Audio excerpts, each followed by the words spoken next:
कहिलेकाहीँ नुहाएर यस्तो अगाडि उभियो भने पछाडिको मोबाइल झन्नै छ पछाडिको चाक देख्दो रहेछ कि अनि मेरो पालो यस्तो निहुरेर हेरिदिनु न त कस्तो हुँदो रहेछ आफ्नो चाक भनेर हेरेको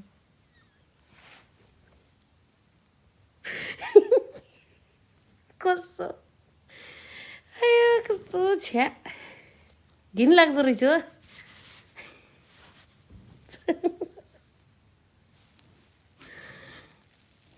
के गरेर सिक्छ होला हौ केटा मान्छेले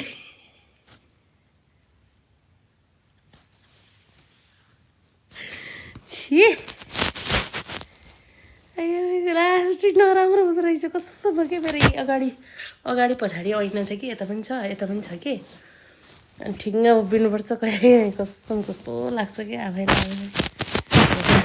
बर दिएर पठाएछु मलाई जस्तो लाग्छ अरूहरू त कति राम्रो क्युट हुन्छ नि यार आफ्नो त पुती पनि यत्रो नै छ हो के अलाछिन राक्षस खाएर त होइन होला हो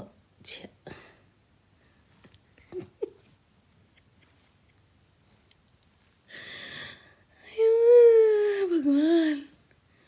के गर्ने होला म त